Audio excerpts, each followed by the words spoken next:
Going back to school. You know, it's getting close to that time of the year that every kid dreads. Just take a quick look at your calendar if you don't know what I'm talking about. Oh shit. Here we go again. Yeah, school is right around the corner, and I already know a good majority of you guys are terrified about that fact. But don't worry, I'm here to help you relieve that anxiety by giving you some tips about going back to school and my own experiences. Alright, first we gotta talk about back to school shopping. Now, it's 2023, and I know for a fact no one's watching TV as much anymore, cause TikTok and YouTube killed that shit. But, back in my day, nah, I'm kidding. The back to school ads always just annoyed me, bro. Cause I'd just be sitting on the couch munching on a bowl of Cinnamon Toast Crunch watching me some Fairly Odd Parents, and all of a sudden an ad disrupts my important cartoon time to remind me that school is starting soon. Like, bruh. And tell me why in every back to school advertisement all the kids are happy-go-lucky, all excited for getting their school supplies and heading back to school. Like, no man, school is not something to be happy about. What kid is happy about going back to that hellhole just to listen to a teacher talk about pointless information for 8 hours straight and assign bullshit useless homework? No one, except Sheldon. Fuck Sheldon. But dude, I swear the child actors in these ads had to be held at gunpoint or something, man. I love going back to school shopping, yay!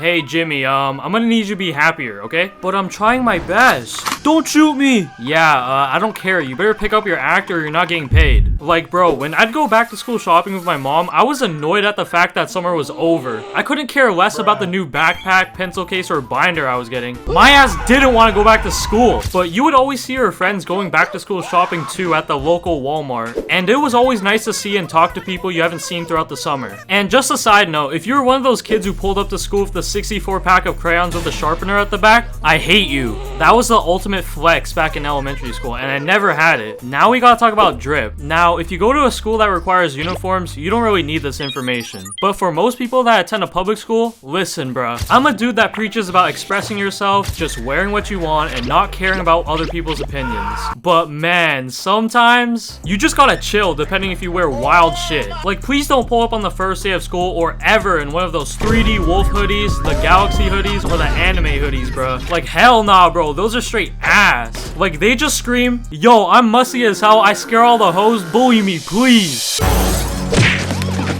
Like that, man. Like, you don't want to end up like Lil Bro. So please refrain from ever purchasing one of these hoodies for your own safety. Unless you really don't care, then do you, bro. And for shoes, bro, you can just keep it simple with a pair of white Air Forces, Vans, or Converse. Or if you're feeling a bit flashy, some Jordans. But try not to get robbed if you're bringing Jordans to school. Like, if you have to change shoes for gym class, keep them Johns in your locker. Cause hey, you never know what could happen. Some high schoolers be fiending for a lick. And don't be pulling up in some goofy shoes like the Mischief Big Red Moon boots straight from Astro Boy, cause just cause they're trending and you see celebrities wearing them doesn't mean you got 'em, man. And dude, don't be that guy that just buys a ton of reps and only wears hypebeast shit like a full Supreme fit. Like bro, everybody's gonna know that they're fake and you'll just look like a cornball. Unless you're wearing the all black fit with the Ricks, then who am I to stop you? And make sure you get a good haircut. You don't want to have an ass haircut like a buzz cut or be bald. Now we gotta talk about going to bed. Now bro, trying to sleep the night before school is always impossible. Like, that shit is harder than finding a cure to cancer. And it's all due to the absolute garbage sleep schedule that most of us develop during summer. Like, during the summer, I'd be sleeping at the most illegal times, bro. Like, I'm talking 6 a.m. in the morning when the birds start chirping. That's when I would go to sleep. And I wouldn't even be doing anything important during those hours. I would either be watching YouTube or anime or playing video games with friends. And I remember this one specific time a few years back when I was going into the 9th grade. I was trying to go to sleep early, like at around 10 p.m. But I just couldn't fall asleep because my sleep schedule was so fucked up, and I was doing the most to try to fall asleep. I went from closing my eyes to staring at the ceiling for 20 minutes to searching up a YouTube video on how to fall asleep and watching it, to staring at the ceiling again, to searching up a 1-hour space documentary to get me tired enough to fall asleep. And yes, I actually did this, and it didn't even work at all. I watched the full 1-hour documentary and it was around 5 a.m. at that point, and I still couldn't fall asleep. So I just kind of threw my phone across the room and just stared at the ceiling, and eventually I fell asleep at 6 a.m. I had to get to school at 9 a.m. 3 hours later.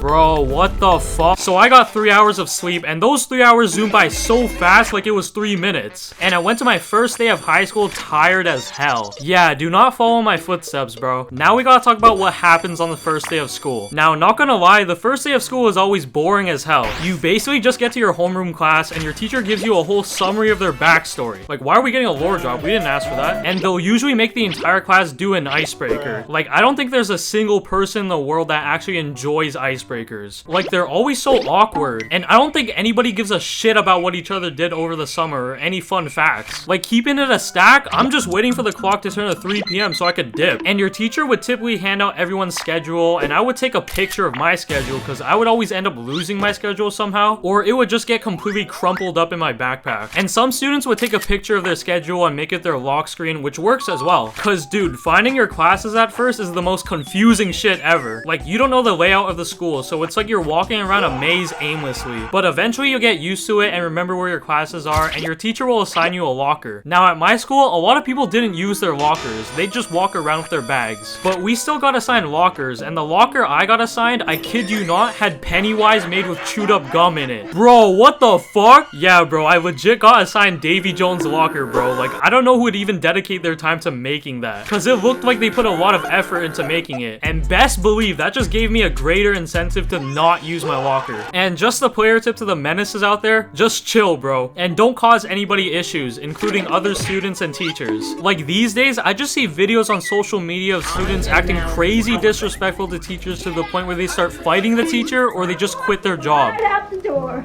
I won't ever be back. Like, we gotta start respecting teachers more, cause they're just normal people like you and I, and shouldn't be disrespected to the point where they just quit their jobs. Like, I feel like we need teachers more than ever, especially with how people in younger generations seem to be getting dumber and dumber as the years pass by. And this includes being respectful or nice to other students as well. Like, you don't want to be that one asshole kid that no one likes. You're just gonna end up with no friends, and your high school experience is gonna be lonely and mid. And a good way to meet people is through joining a club. And coming from someone who would join a club for a day and never be seen at the club again, in the back of my mind, I kind of wish I committed to at least one club. Cause who knows, I could have made an extra friend through the club or experienced something I've never done before. Cause it's not like I was doing much with my free time at home anyways. And on the topic of making friends, try to make at least one friend in every class. Cause it's gonna be rough just sitting through your classes not talking to anybody. You're just gonna end up hating your classes more, and making friends in them will make the classes more bearable. And if you really want to get good grades and be on top of your shit in school, you should try to incorporate a routine around school. This is more so for high school and university students, cause if you're in elementary or middle school, bro, just chill and relax, man. You're still at the age where school doesn't really matter. It's only when you get to high school where you should start to care more about school and grades. But you should try to create a schedule to manage your time wisely, and this is kind of hypocritical coming from me, cause my ass did not have or follow a schedule. I would just constantly procrastinate assignments, homework, and studying till the last minute. And that caused a lot of unnecessary stress for myself that I could have easily avoided by following a schedule. So just having a schedule to follow on a daily basis helps with maintaining structure in your day-to-day life. But if you don't care much about school and have other ambitions that you're working towards, that's also fine. School is not everything, and we all take different ways throughout life. Just make sure to stay focused on whatever it is that you're dedicating your time to, and always have a backup plan. And for the university/college people that are watching this, I only took a semester of university and dropped out.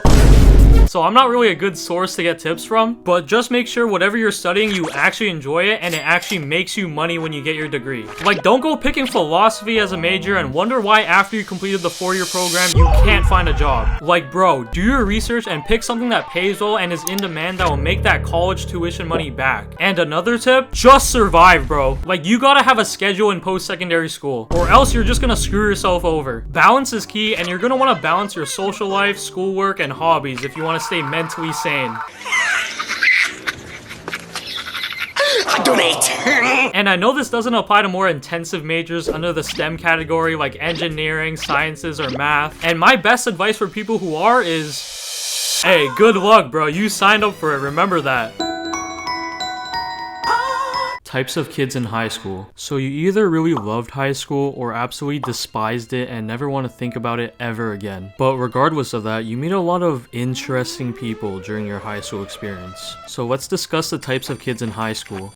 Okay, first up we got the smart kid. Okay, so the smart kid, they're always completing their homework on time and always paying attention in class and making sure they write down the notes to do well in their classes. And generally maintain an average of A- and above throughout all of their classes. Like, bro wants a successful and bright future for themselves and their future family. Most of the time, these kids are also very chill and will help you with homework and give you answers to help you succeed too. All in all, these kids are definitely people you would want to make friends with to help make your high school experience easier. Next, we have the athlete. So the athlete, they're on some sort of sports team for the school and usually pull up in Nike Tech fleeces or Adidas tracksuits to school. And they be pulling, you know? These kids are also the most tryhard kids in gym class. Like, you'd be in gym class playing a game of basketball and these kids would be playing like it's the NBA finals, pushing each other and like, goddamn, we're in 9th grade, my guy. But I feel like athletes get a bad reputation from Disney movies and shows for being dumb and bullies towards other kids. But not all of them follow that stereotype. A small bunch of them are chill and genuine people who are actually smart as well. But you'll still always have the stereotypical athletes at your school who are just and just make other kids' high school experience a nightmare to deal with. The next kid is the class clown. So the class clown, he's always cracking jokes in class and making the whole class laugh. These kids would always be having beef with the teacher or just enjoyed interacting with them and would go back and forth with them saying the most random stuff. Okay class, today we're gonna be dissecting frogs. Any questions? Yeah, I have a question. Like, what if the frog jumps out of the pan while I'm trying to dissect it? Okay, odd question. The frog is dead, so I don't think you would have to worry about that. Yeah, but sir, you never know for certain, you know? But sometimes the class clown makes a joke and no one laughs and the whole class just becomes silent. Okay class, today we're gonna be doing... Yo, my fault. The next kid is the band kid. So I'm sure we're all aware of the stereotype that band kids live up to, which is that they're really cringy. These kids also just be smelling funky too. Like, take a shower, put on some deodorant or cologne, and stop stinking up the place. Like, these types of kids definitely browse Reddit way too much and watch a lot of Call Me Carson and PewDiePie in their free time. These kids also just love to reference memes in like every single sentence they say, which is so cringe. Yo, dude, Miss Frizzle is like the worst teacher ever, man. Why is she so mean? Yo, I know, right? She's definitely not poggers. Bruh. What did you say? Poggers? You don't know what that means? No, what the hell? Oof, you're just a normie. This is not an epic gamer moment. I feel bad for you. I'm just gonna T-pose away from you now. Bro, shut the f. Next we have the homework gatekeeper. So this kid just gatekeeps the answers for homework and assignments. Like, I'm talking about those math practice worksheets that the teacher doesn't even mark, dude. Like, I would understand if it were like a presentation or an essay, cause you don't want to risk getting caught for plagiarism, but it usually plays out like you wouldn't understand one question and you would ask the kid closest to you for the answer, and they tell you everything but the answer to the question. Ah, crap, how did I do this question? Hey dude, do you know the answer to this question? Oh, okay, just go to your textbook and flip to page 435. Can you just give me the answer to it though? Okay, so just solve for here, then plug in. Bro, just give me the answer, bro. It's not even marked, man. Next we have the late kid. This kid just always shows up late to class like every single day consistently. But you'd be in class and halfway through the class doing like an experiment or like in the middle of a lesson, and that kid would just walk right in and the teacher would stop him and tell him to go to the office to get like a late slip. Like, this kid was definitely doing some side quest or something, cause why are you coming in midway through class? You know what? I'm not gonna lie, I was this kid, but only for my morning classes because I either always woke up late or I stayed in bed chilling playing Clash of Clans or watching YouTube videos for way too long. And I would enter my morning class like 20 to 30 minutes late all the time, and everyone would just stare me down as I entered the class as I walked all the way to my seat. Hey, at least I got some extra sleep. Next we have the Menace. So the Menace, he's rocking like some black Air Forces, some gray sweatpants, and a black puffer jacket. And he's listening to way too much Youngboy and King Von. This is a type of kid you don't want to mess with. He's always up to no good because the Menace is always getting into fights with other kids, and some of them, let's just say, don't only use their fists to fight and bring objects to school with them. Yeah, you know what I mean. And also avoid stepping on their shoes because something bad's gonna happen to you if you do. Yo, Jonathan, yo! Oh, yo, dude, I'm so sorry, man. I didn't mean to, like... Oh, so you just want to step on my shoes? No, no, no, no. I'm sorry. I'm sorry. Get him up, let him get up, let him get up, let him get up. Fight back, nigga. The next kid is the nerd. So the nerd, he plays a lot of video games and watches a lot of anime or Marvel movies. There's really two types of nerds, because a lot of nerds are really cool people, but a majority of the time, they're just annoying and are complete suck-ups for the teacher. Like, the teacher could have forgotten to assign homework for the class, and the nerd would be reminding the teacher like, sir, what about the homework?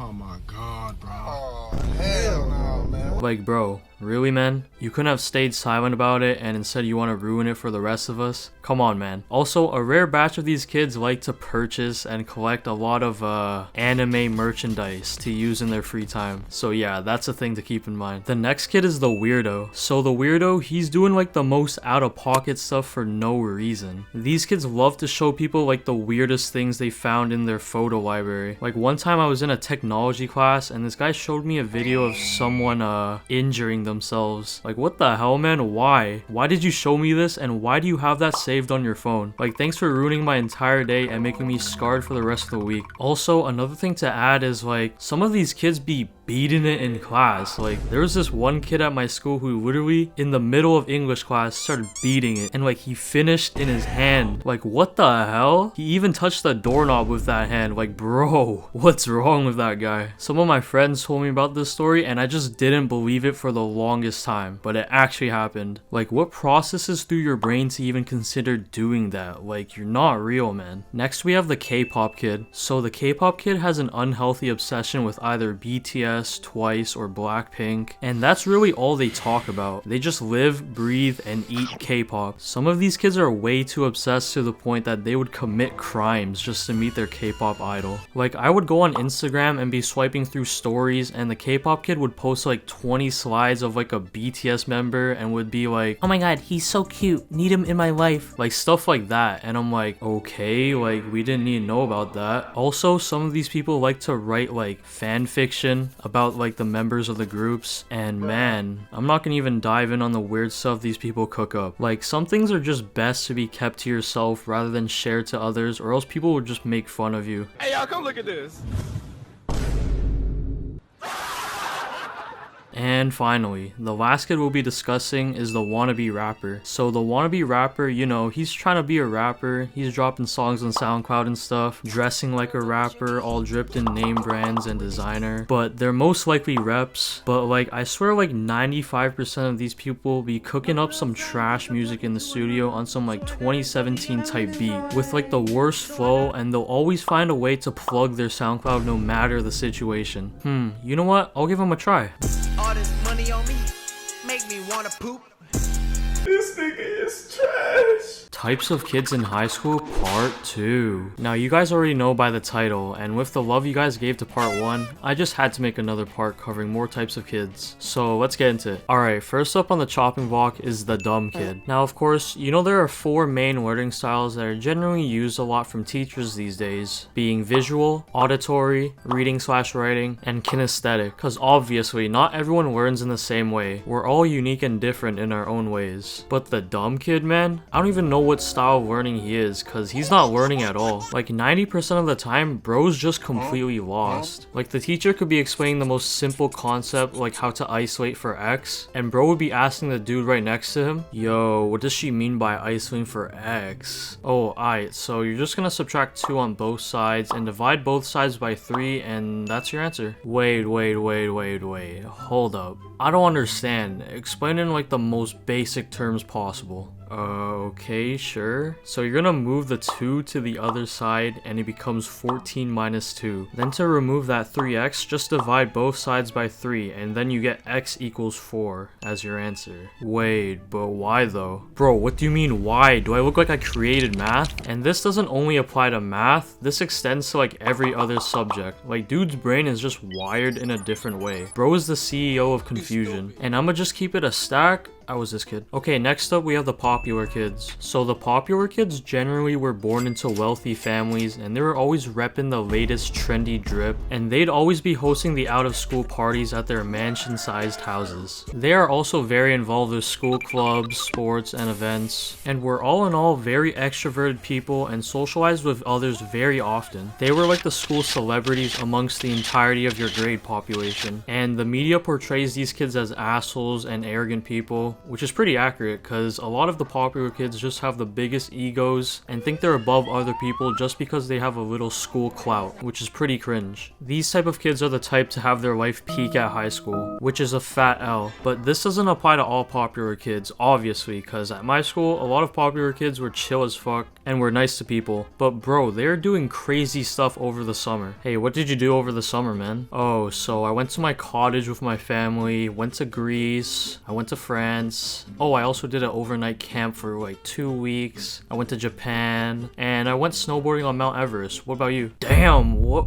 How did you do all that in one summer? What the? I just been playing Minecraft at home. Next we have the Ghost. Now this kid, I have no clue what's going on with this kid. This is the kid that you always see on the attendance list for one of your classes, but you have absolutely no idea who they are, cause they never show up. Like when the teacher reads out the attendance, they just be skipping their name and saying like, oh, Jimmy's not here, of course. Like where is this man? Like my theory is he's gotta be hitting the greatest side quest known to man. Like he's probably helping Percy Jackson find Zeus's missing lightning bolt or something. Or he's traveling across the Grand Line to find the One Piece. And the only time you will see this guy is on graduation day. Like what? So you're telling me this dude hasn't been to a single class and he still got his diploma? Bro definitely used some sort of cheat code for his diploma, cause dude, I need to be put on this method. The amount of boring ass classes I could have skipped is immense. Props to this guy for doing the least amount of work and still graduating, to be honest. Next we have the stoners. Bro, these dudes are always just 24/7 baked out of their minds, and they just be vibing throughout the whole school day without anything ruining their vibe. I feel like there are two types of stoners, the lazy one and the Chad stoner. So the lazy stoner, their main priority in life is just getting faded. Like they'll be skipping class, avoiding their homework, and doing anything just to get baked. And that leads to them just failing their classes, which isn't ideal, cause you at least want to pass your classes so you won't have to repeat any classes for next year. Bro's basically trying to do a ruin your future speedrun. And for the Chad stoner, getting faded just improves his productivity by like 10 times. Like that zombie allowing his brain to form some sort of new connections that just turns this guy into an absolute academic weapon. He'll be studying for hours and hours on end non-stop, just straight in the zone, and complete all of his assignments in like a single session. And bro would do his tests faded as well and still score like a 90%. That Za has bro on his Einstein shit. Okay, so the next type of kid is the furry. Okay, so I'm not trying to judge these people, like it's 2023 and people can wear what they want, act how they want, and just express their true selves. But like maybe I'm just not getting something, but furries be weird. Like I don't know, these dudes like to act like they are animals and create a persona for themselves. Which come on bro, like you're not an animal, man. And some of these kids like to play further into their act as an animal by walking around on all fours. And sometimes they'll have someone walk them around on a leash. Like bro, that's just taking it way too far. Luckily I've never witnessed something like this at my school, only the more toned down version, which is just someone wearing like cat ears. But then again, it's 2023, so like whatever. Next we have the loner, and I'm not talking about no popular loners. Get that shit out of here, that's a myth. But the loner, he's really just in his own world. Like he's really antisocial and doesn't like talking to other people, leaving them alone with no friends and no one to really talk to. You'd see them at lunch eating all alone at the table on their phones or reading a book, and man, if you can, just go up to them and talk to them, because maybe they do want friends deep down and people to socialize with and feel like they belong to a group of people, or they just absolutely hate other people and don't want anything to do with you and others, and that's why they just keep to themselves, which then okay, that's their problem to deal with then. Next we have the NPC. Now these kids, they just spawn in randomly at your school. They're the type of kids that you never even knew went to your school, and randomly on a day you just saw them in the hallway and you think to yourself, wait, this guy goes to our school? Then you would try to go up and talk to them and it'd be like, hey dude, I didn't know you go to our school. What's your name? Carl. Okay, so what's up with you, Carl? I am going to math class later. Hooray! Alright, cool. So, do you play any sports? Yes, I play esports. Aight, bro, like the conversations you'd have with these types of people, like, I don't know, man, like, these kids are like AI generated or something. Like, their code only allows them to have specific responses for certain situations. Like, they're literally robots. These are the types of kids who'd run to class if they were late, and these kids would be eagerly waiting for the school day to end, and they just instantly disappear and head on back home. How do I know this? Oh shit, that's me! Next up, we have the goth kid. So the goth kid, they definitely stick out from your average crowd in a high school setting with their dark clothing, hairstyle which is usually dyed, and the absurd amount of piercings they have, and that specific goth makeup. Goth kids tend to listen to metal and rock bands, you know, like your average Deftones and The Cure enjoyers. And some of them are like obsessed with the devil emoji. So yeah, that's a thing. These kids tend to be either depressed or mentally ill, and this isn't a diss, it's just straight facts. They'd be talking to you about how life is so miserable and pointless, and they'd be posting some like emo quote on their Instagram story or a self-deprecating meme like, shit, that's cool and all, but it's war day and my clan needs my morale to be high and mighty for my attack. I ain't got all that time to be hearing all this sad stuff. My clan needs me. And lastly, we have the TikTok kids. Now, bro, I'm sorry to say this, but that's a powerful word. I mildly dislike these kids. These are the type of kids who base their fits on these TikTok style boards. You know, like the e-boy and e-girl fits. These kids will also be filming TikToks wherever they go. In class, at lunch, in an assembly, in the halls, in the bathrooms. Like, name any location in a school and they'd probably film the TikTok there. But bro, then you have the kids who walk up to random kids and start recording them and start screaming like, yo, get sturdy, yo, right now. Like, bro, now these kids are actual pests and need to hop off TikTok. It's just so cringy watching them do that because majority of the time the person's just trying to be left alone. Don't be like this kid, man. Types of teachers in school. Teachers, man, a societal role that is granted to those who want to help educate and shape the future of every child around the world. Now, I'm gonna be honest here, there are a lot of good teachers out there, and there are some teachers that just got me questioning about how they even got hired in the first place. So today, we're gonna be discussing the different types of teachers that you may encounter in your academic career and my personal experiences with them. Alright, first let's start off with a nice teacher. Now, the nice teacher, there is literally nothing to hate about them. They are just an absolute kind soul. Like, you can tell by the way that they teach that they actually enjoy their job and have a great passion for educating and guiding the youth. Like, I remember like way back in kindergarten, I had a teacher, let's call her Miss Sandy. Now, Miss Sandy was actually the GOAT kindergarten teacher. She had amazing patience when it came to teaching children. Like, I'm gonna be honest here, a lot of kids when they're younger, they're just straight up gremlins. Like little devils on the loose just causing mischief and issues for the teacher. But whenever some disruption like this would occur in class, Miss Sandy would just diffuse the situation in a very professional way where it wouldn't escalate to a bigger problem by talking to the kid and acknowledging their frustration or issue, which is the correct way to do it. And in general, she made learning actually fun. Like, I remember I was actually enjoying learning stuff in school, like my damn ABCs, counting numbers, my addition and subtraction, and everything else. Like, she was an example of someone who I think had a real passion for teaching and actually enjoyed their time working for their degree and through teachers college. And as I progressed onto the first grade, I also had another nice teacher named Miss Mittens. Now, Miss Mittens had all the same qualities that Miss Sandy had, but there were just a few things that she did that stood out. Like, I remember in class, one of the kids was able to get a separate desk all to themselves away from the other kids that we call in the office. And this was because they had some sort of like learning problem or something like that. And I saw that, and I also wanted one for myself. So I asked Miss Mittens if I was able to get one of my own, and she allowed me to have one too. Hold up, looking back now, I don't think it was a good thing that I got an office. But anyways, no other kid in the class got one after that, and it made me feel special, you know? Like, literally.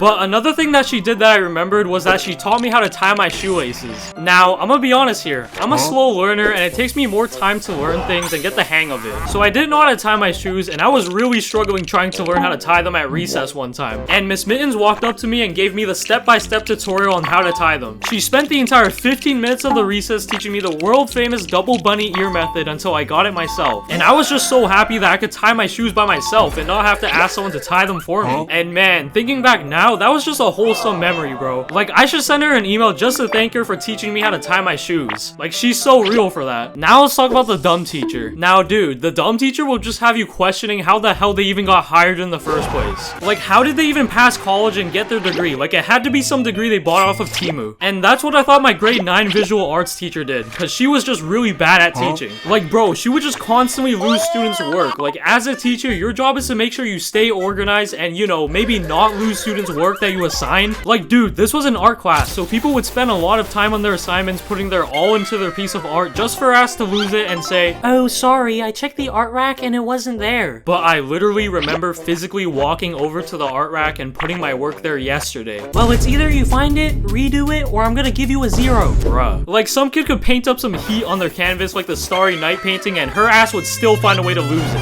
And I remember this one time we were assigned to make an animal cutout using plexiglass, tape, and scissors. And I cooked up a pretty good drawing of a bunny, you know, for my standards. So I put it on the art rack with my name written on it and everything so it could get marked. So the next time I have art class, she hands out rubrics of the marks to every student and I didn't get one back. So I asked her after, excuse me, miss, I didn't get my mark back. I handed in my animal cutout yesterday. Oh, I couldn't find yours on the rack. But I literally handed one in. I remember it clearly. Well, it's not here, so just redo it. I'll give you till the end of the week to hand it in. Oh.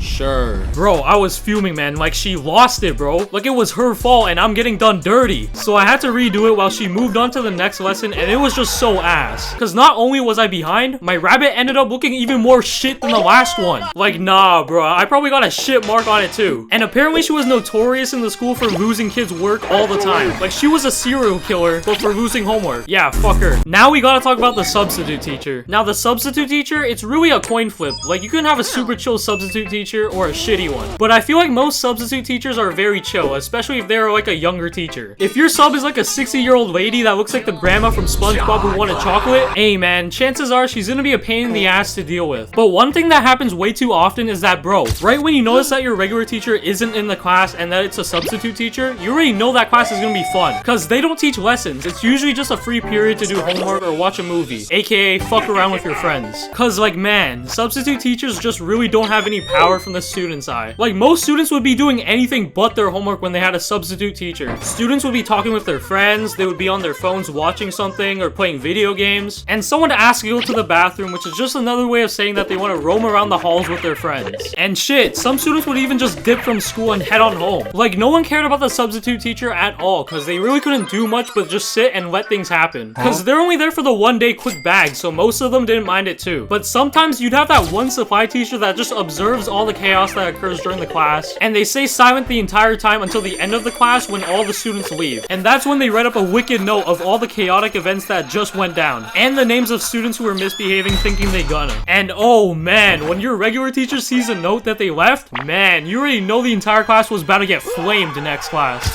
So I got a very bad note from the substitute teacher. You know, never in my 30 years of teaching has a substitute teacher left a note this bad. You guys are in grade 8. You all know better than this. Justin, Jamie, head outside to the hallway. I'm gonna have a chat with you two about your behavior. Bro, swear to God, man, when this would happen, my friend and I would just be looking at each other while our teacher was talking, and we'd just be holding in our laughs for dear life, bro. Shit was too funny. Next, we got the chill teacher. Now, the chill teacher is an absolute goat. Like, he doesn't take his job as serious as other teachers, which is great, because it makes him more relatable. Because those teachers that be on your ass 24/7 and have strict rules just make class way less fun. Unlike the chill teacher, he doesn't give a shit. Like, he'll straight up tell the class, "Alright, class, so I'm not gonna constantly chase you guys down for late or unfinished homework. So you either take the due diligence to do your homework and hand it in, or you get a 0. Capiche?" Like, this was my grade 12 chemistry teacher. He was chill as hell. He would talk to students normally and not put on that whole teacher act. And he was also known in the school for being a DJ, which is cool as hell. He would DJ at school events and other events outside of school, and in his classes, I would just straight up be on my phone playing Battle Cats for the entire class while listening to music. And he was cool with it. He never once approached me to tell me to put my phone away or anything. And it's not like I wasn't doing my work. I was still getting my shit done. I wasn't like a delinquent at all. And he was also known for allowing students who failed the class to still pass the class. So he would just bump up their marks to 50% at the end of the semester. Which, dude, what an absolute G. Round of applause for the chill teacher. Now we have the hot teacher. Now, this is my favorite teacher out of the bunch for, no specific reason really. Like, they're just so nice, kind,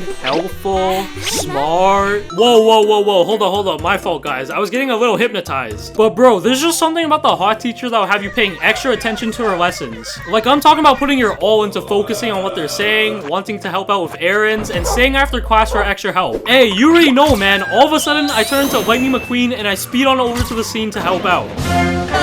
And man, back in like grade 5 and 6, I had this teacher for French class. Let's call her, Madame Sylvie. Now, holy shit, bro. Madame Sylvie was just so fine, man. She wore glasses, wore red lipstick, and had that tiny French accent when she spoke. Bro, grade 5 me was mesmerized and excited for French class always. Because not only was she bad, she also made learning French fun. Like, she would let us play bingo in class with French words and give strawberries to whoever won. Like, bro, that just added to it, you know? I feel like every other dude in the grade was crushing on her hard for sure. And dude, whenever you had a hot substitute teacher, man, like, you'd expect substitute teachers to be like old grannies. But that one time you get a hot substitute teacher, dude, I'll start caring about them and respecting them straight up. I won't be a menace in that class. But you only get to see them for that day and they're gone forever. And dude, at my high school, there was a teacher who taught co-ed gym class, and bro, she looked like a straight up model, bruh. Like, she had no business being a teacher at our school. Like, on some glazing shit, she should have been on the runway for Paris Fashion Week or on Vogue magazine. But bro, I didn't take co-ed gym in grade 12.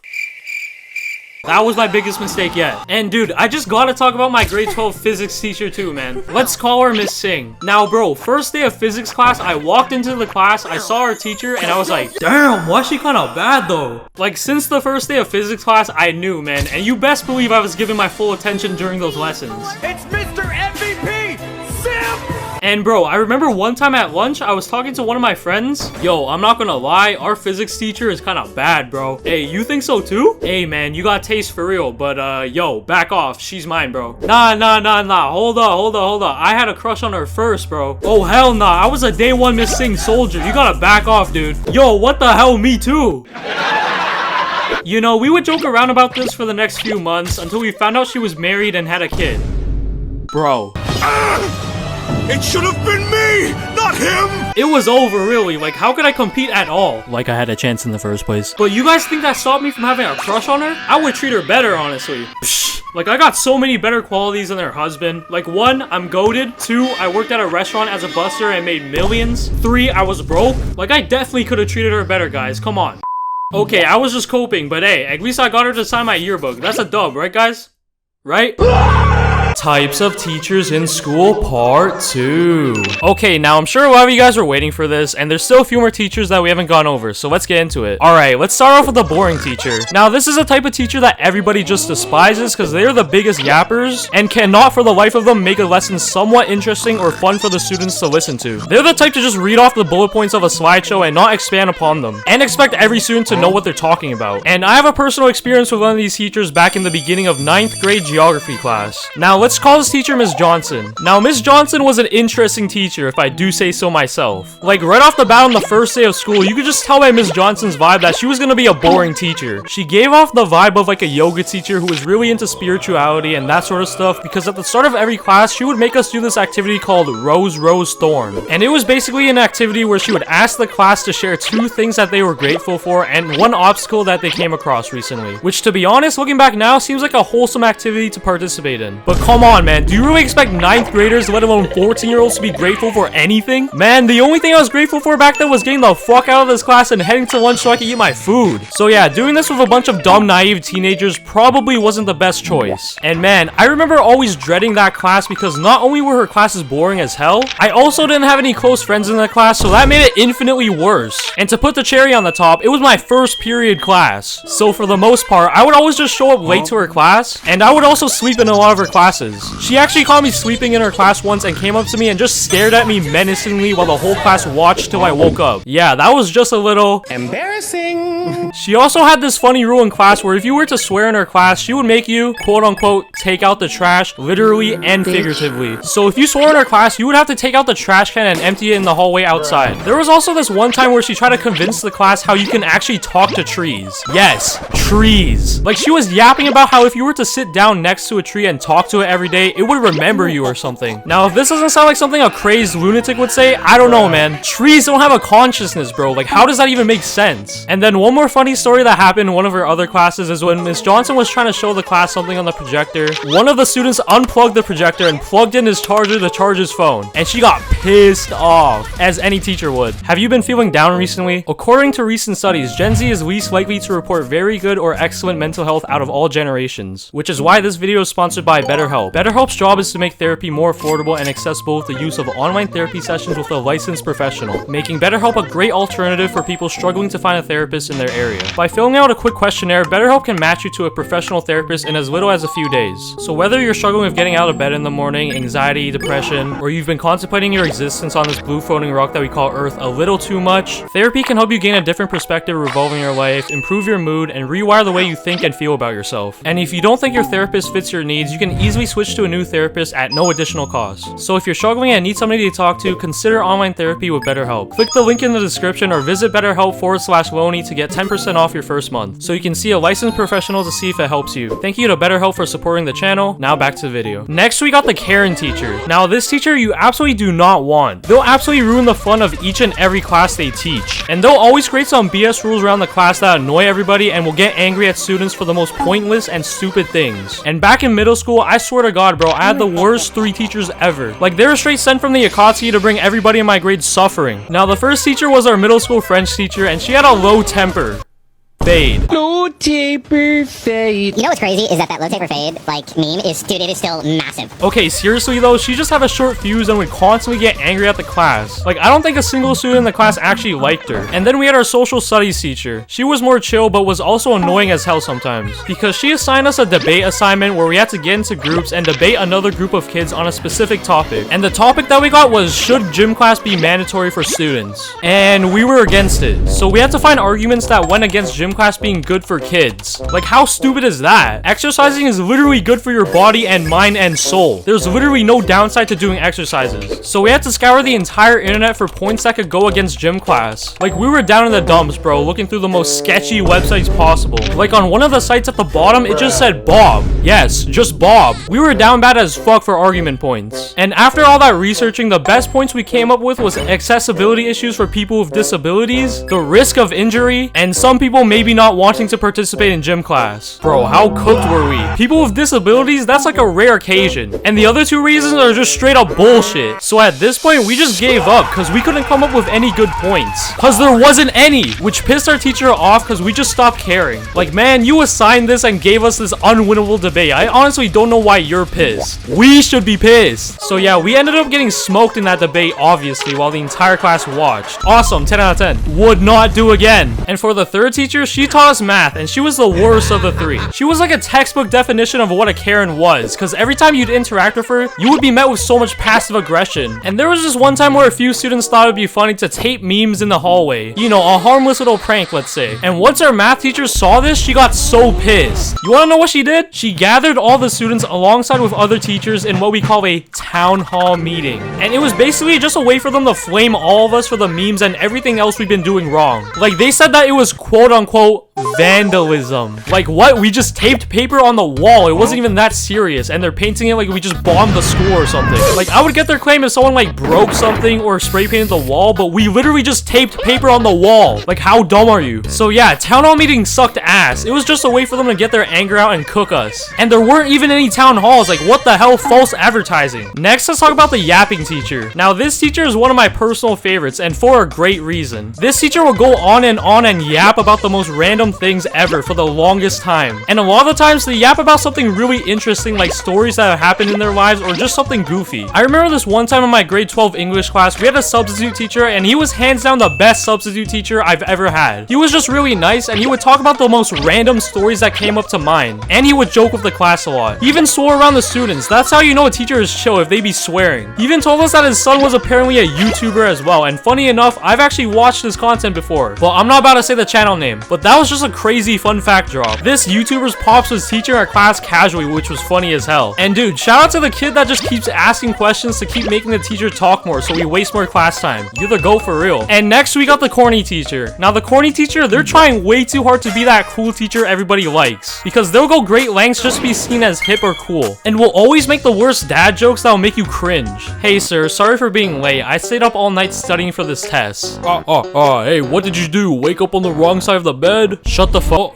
Hey class, what is a math teacher's favorite snake? A python. I got another one. Why is a piano so hard to open? Cause the keys are on the inside. Wait, I got another one. Who's the king of the classroom? The ruler. Wait, I got one more. Okay, you get the gist. They're just doing the most and it hurts to watch. And finally, I saved the worst for last. We got the weird teacher. Now the weird teacher, they're on some P. Diddy timing cause they're straight up preying on the student population trying to lock in that pre-order, if you know what I mean. They're on that super senior type timing. And by senior, I mean retirement home senior. Cause like, what the hell are these teachers on? There was a situation that went down in my school in the past where one of the teachers was preying on students and they even assigned like an inappropriate assignment for the students to do. I'm not gonna say what it was cause that shit was disgusting and foul, but it was crazy. And that teacher got fired obviously, but he should have been locked beyond them bars cause he deserved worse for what he did. Like guys, please stay safe out here, and if your teacher is on some weird shit, report it to the office immediately. School presentations. Man, school presentations. You were either really good at them and enjoyed speaking in front of the entire class, or you absolutely dreaded them and were shaking in your boots all throughout. And me? Well, I hated them, like a lot. So today, I'm gonna yap about how presentations sucked balls and my personal experiences with them. Now, let's start off with the process that goes into a presentation. Now, as a person who absolutely hates presentations, I also hate all the work that is required to create one. Like, first of all, presentations usually occur in classes that have more of a writing element that goes into it. Like English class, every science-related class, social studies, and business classes. Which are all pretty damn boring, except science, just because you get to be hands-on and do experiments in those classes, which are fun and interesting. But for the rest of the other classes, they are boring as hell. Like 99.99% of the time, your teacher in one of these classes will assign the class some boring topic like the significance of Shakespeare and his contributions to the English language. Like really, bruh? Like first of all, my boy Shakespeare passed away like way back in the 1600s, fucking 4 centuries ago. How is he still playing a role in my life? Like the dude is long gone, bro. Like let it go. And after you pick or get assigned your topic, you then have to begin the research process. Arguably the shittiest part, because doing research on a topic that you have completely zero interest in is worse than being tortured. Like I would do anything in my power to procrastinate researching and jotting down notes. Like the presentation could be due in 3 weeks, but best believe I'm chilling for a good 2 weeks before I even look at the rubric or the empty Google document I made. And then after my little 2-week vacation of forgetting that I have a presentation due soon, I get reminded about it through friends at school talking about it in class and think to myself, oh shit, maybe I should get to starting that assignment. And after I spend hours researching and scouring the internet for information to jot down, you then have to get to the 3rd stage, actually making the presentation. Now listen, I used to make my presentations from the default templates that Google Slides gave you, and that is a huge mistake because if you're trying to make your presentation look good, doing it from scratch is not the move at all. Cause my presentations would end up looking so scuffed that would look something like this.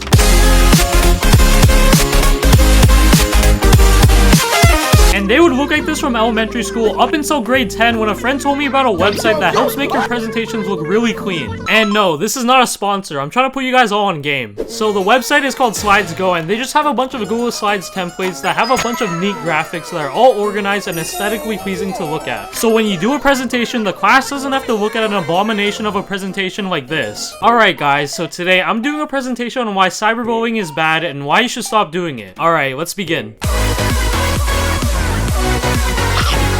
LoneE, step outside into the hall. I'm gonna have a chat with you. So yeah, please take my word and use that shit, bro. It honestly changed my life when it came to making presentations. And just a side tangent, let's talk about sources or the reference list real quick. Bro, you know, in theory, making them shouldn't be that hard, right? You just put your website into an auto citation generator like EasyBib and you're all set to copy and paste into your reference list. But no, tell me why every time I copy paste my citations from EasyBib, it always gets reformatted and won't let me indent the other lines 1 space over. And then I have to rewrite the citation from scratch myself just to get it formatted correctly. Like, bro, EasyBib, fix your shit, man. This gets so annoying because every time I finish writing something, I think I'm done. Until I remember I have to do citations, like, bruh. And bro, don't you just hate it when your teacher also makes you complete sources for the images you use in your presentation too? Like, bro, what do you mean I have to cite the images? You're telling me I gotta make separate citations for the 50+ images that I included in my slideshow on top of also making citations for the websites I use? Like, nah, that's some bullshit, because I gotta find every single website those images these were from. Like, why can't we go back to the elementary ways of doing citations by just providing the website links? Why do we gotta make some weird format like APA and MLA just to show credit to someone? It's annoying, man. And finally, once you've done all the previous steps, here comes the presentation part.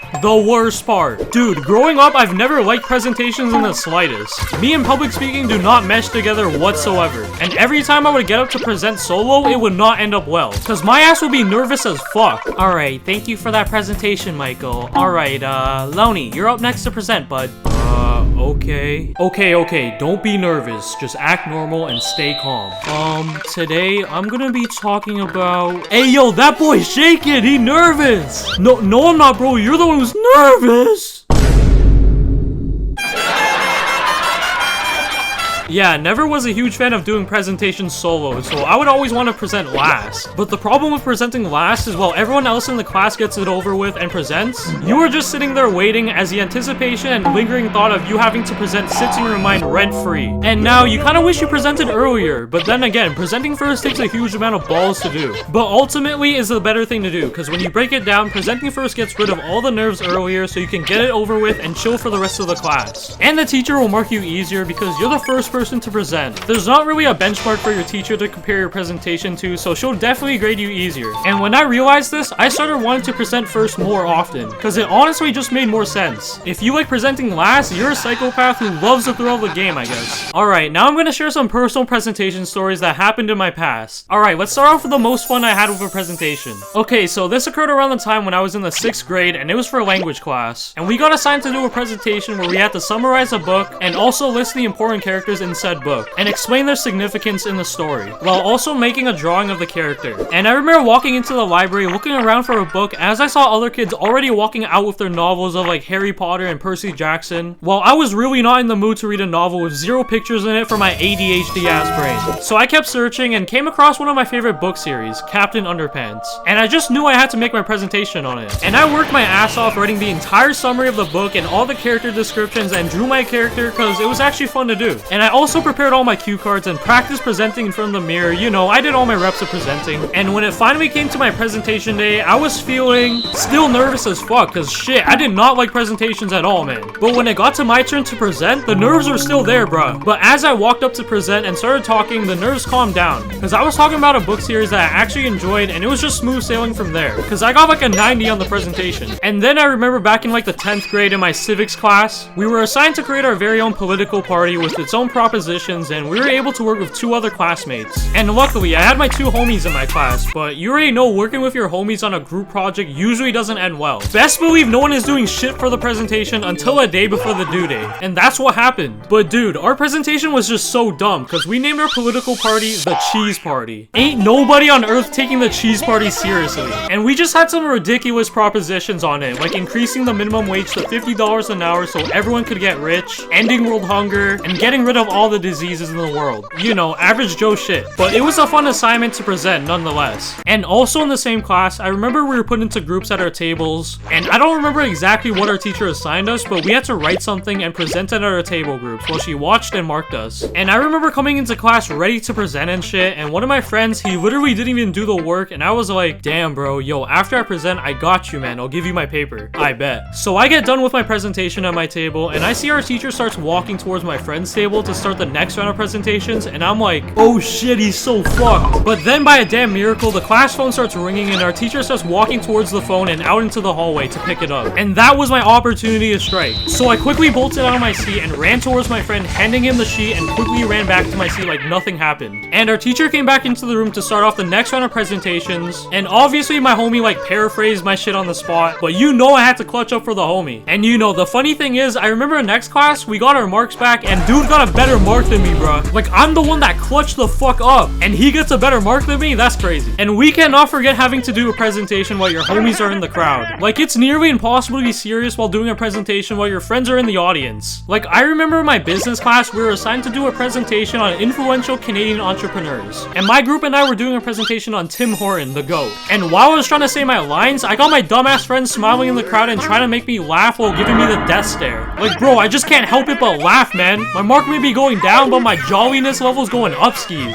And dude, there was this other time in French class where my friends had to present an assignment about our lunch. And bro, tell me why one of my friends made the most low budget ass presentation of all time. Bro, like shit had a white background and like 2 words with a PNG of the food. Like this dude spent 0 time on it, because I remember we were on a call while we were working on it and he was talking about how he finished it pretty fast. While I was still preparing my first slide, I was like, damn, I guess he did a lot beforehand. But nah, it was the complete opposite. Low-key goated though. And then my other friend had to present next, and it was just a total mess, because we just couldn't stop laughing while he was presenting. And he couldn't stop laughing too while he was trying to say his lines. And our teacher was just not having it, because he gave his ass a 70 on the presentation, while my friend who made that low budget ass presentation got an 85%. Like we dead ass sabotaged him from laughing too much. But hey, all I know is that it feels way better being in the audience and making your friends laugh than being the friend who's presenting and needing to lock in and doing the try not to laugh challenge. And let me just touch on the online Zoom presentations. Now bro, these were just completely stupid. Like I remember from my grade 11 English class, we had to make a presentation on influential social media figures. And my group and I picked to do our presentation on LeBron James. And dude, while doing our presentation, I already knew like 90% of the class was not listening at all, bro. Like online school was just not real. I already knew people had the call muted, were sleeping, taking a bubble bath, walking outside, taking a shit, like literally any activity, bro. Because who would actually listen during those long, grueling Zoom calls? They were some straight ass. Life after high school. Life after high school, man. Something that I was always curious about what it would be like while I was still in school. It honestly felt like I was gonna be in school forever, like I was never gonna grow up. But look at me now. So today, I'm gonna give you guys an insight of what life is gonna be like after you graduate high school and sprinkle in some of my personal stories. Now, let's start off with my graduation. Now, the weeks leading up to graduation felt amazing. All the pressure from school is gone because at this point, most students have already sent their college and university applications and gone to their programs already. So there wasn't really a point of keeping up with the latest homework, let alone even coming to school. So for the most part, everybody was skipping class. Like if you went to school during these last few weeks, it would literally be a ghost town. And of course you got prom before graduation, but you guys know how that went. Now my graduation day was pretty good. I felt really accomplished finally completing the 4 years of high school we have to go through. But at the same time, it went by really quick. The teachers weren't lying when they told you to cherish and enjoy your time in school, because it really does go by fast. Take it from me. It felt pretty damn good to wear my graduation gown and hat the day of and sitting down in the seats with the classic graduation music playing in the background. But it took a while for the person announcing people's names to get to mine because they called it in alphabetical order and my last name happens to start with a letter at the end of the alphabet. So no joke, I was sitting for like 2 hours just waiting. But when they finally did call my name, I had to lock in because I wasn't about to mess up something and possibly embarrass myself on stage in front of this entire crowd of people. So I locked the fuck in. And I shook the principal's hand and was handed my diploma and I held it up high for everyone to see. And I finally graduated high school that day. Now that's most likely how your own graduation will end up like, but with high school ending, that meant I was also officially an adult. And that comes with an abundance of its own problems because now I'm supposed to figure out what I want to do with the rest of my life. And that is a challenging question for a huge majority of adults to find the answer to no matter the age. It's hard to find something that gives you that initial spark and passion that you'd want to do for multiple years. And that also puts food on the table and pays the bills because you don't want to be living in straight poverty while working a job. No one does. But the problem with that is because we all need money to survive, this leads people into opting to pursuing careers primarily because of the money and not the passion for it, which will lead you to being unfulfilled in your job eventually because they never had a passion for it to begin with. And I have a personal story to share that could relate to this. Now in grade 12, you're supposed to start figuring out what you want to do with your life regarding university and college, which is a lot of pressure for a teenager to take in and decide for themselves because shit, I didn't know what the hell I wanted to do with my life at all. I remember when I was younger, I wanted to work one of those cliche jobs all kids wanted to be, like a firefighter, police officer, or astronaut, you know, some childhood innocence. But using my brain back in 2022, I was not built for none of that shit. I didn't want to get shot, burned in a house, or get left in the vacuum of space somewhere to suffocate. I'm not that dedicated to the love of the game for these jobs. And not to mention the requirements needed to work these jobs. Yeah, no, I'm good. Being an astronaut was the one job out of those 3 that interested me the most. But you need LeBron's entire NBA career stats and more to become one. You need to be a US citizen. Well, already lost to that one. A master's degree and have 2 years of professional experience or have 1,000 hours as a pilot. Like, bro, come on, man. I can't do that. So that just pushed me away from wanting to become an astronaut because I couldn't be asked to do any of that. And it seemed like everybody around me already knew what they wanted to do for their applications, which added more pressure and stress for me to find a field that I would have have the slightest interest in, and that didn't require Bill Gates' LinkedIn profile to become, which led to me finding out about nursing. Now, the thing that interests me about nursing the most wasn't about the job itself. I wasn't really interested in the career, which is a huge mistake to make by me.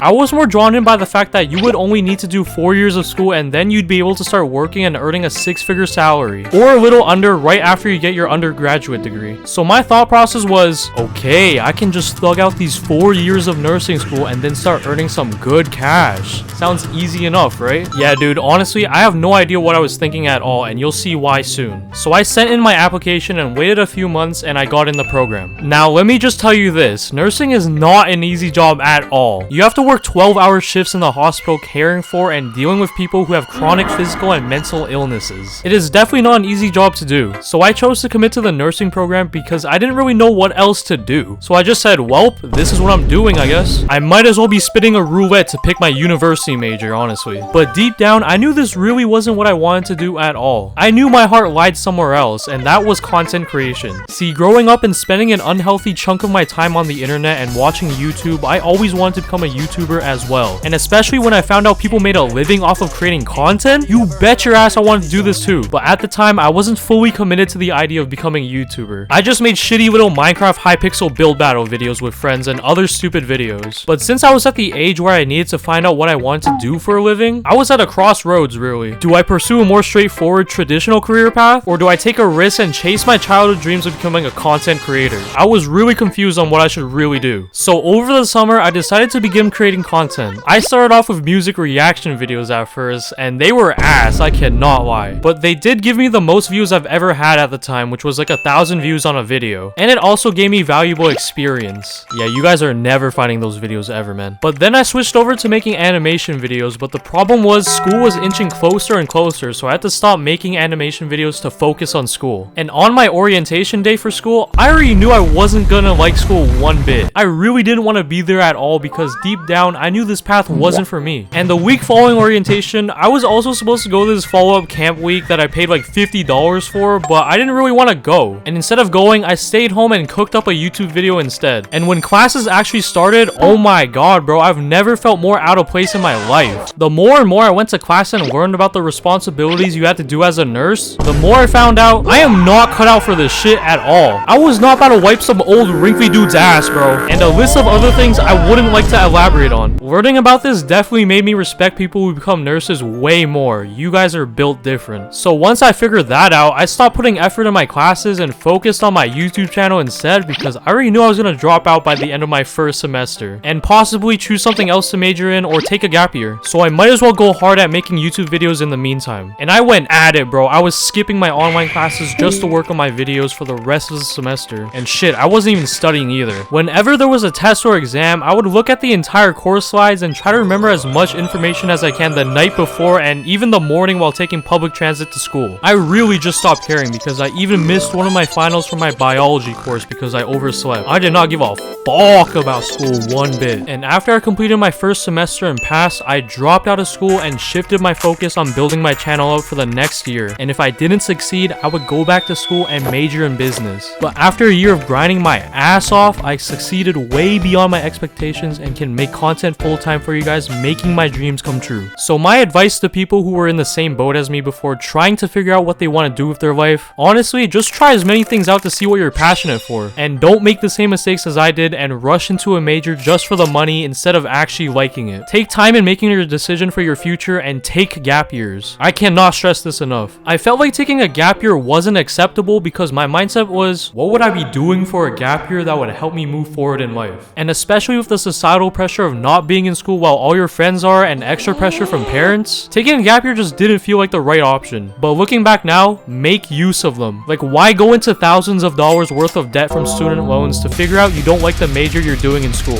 Which is why you should really take it easy and not rush into university or college. And I know it sounds corny, but discover yourself and what you enjoy doing before making a decision. Go work that part-time job for a year, go traveling around the world if you're able to, learn a skill and expand your perspective around the world and life. You don't want to end up miserable in the long run working a job that doesn't give you any fulfillment. Knowing you had so much more potential if you, let's say, started that business, that YouTube channel, or majored in another field. School gym class. Man, school gym class was just definitively the best class in school impossible, man. Like, every other class just couldn't compete with the GOAT that is gym class. Except for this one. But a lot of wild things just occurred during gym class that just needs to be addressed. So today we're gonna be discussing the craziness that was gym class. Alright, the first thing we gotta talk about is the gym equipment. Now, I'm gonna be mainly talking about the gym equipment that we would use from elementary school all the way to the end of middle school. So let's talk about these scooters, bro. Dude, right when gym class would start, all the boys would instantly rush to the equipment room to grab one of these Johns and just race each other across the gym. And some motherfuckers would even try to skateboard on them. Motherfuckers. And dude, the worst thing that would happen is when you'd roll the wheels of the scooter over your fingers. Like, I'm out here playing it cool in case my school crush was watching. Yo, it don't even hurt for a guy like me though. Then you got the hula hoops. Now, if using the hula hoops makes me fruity, then I guess I'm an apple. But yo, swear to God, I was doing some crazy tricks on it. Pause. But your boy was decent at hula hooping. Like, I probably could have joined a circus if I really wanted to. And bro, tell me why doing this trick was just so fun. Like, I don't know why it was so satisfying to throw the hula hoop and watch it just roll back to me. But then you got the stilts. And bro, these things were also dangerous, bro. Cause every time me and the boys would get them, we'd always try to race each other and see who would be faster on them. And dude, the amount of times I've fallen on these is way too much, man. I'm honestly surprised that I never broke a single bone in my life. But then you got the jump ropes. Now, I was complete cheeks at jump roping, but we'd play this game called helicopter with the jump rope, but you'd basically just spin the jump rope on the floor and get a bunch of people to get in and try jumping over it. And bro, whoever would jump wrong would get absolutely whipped.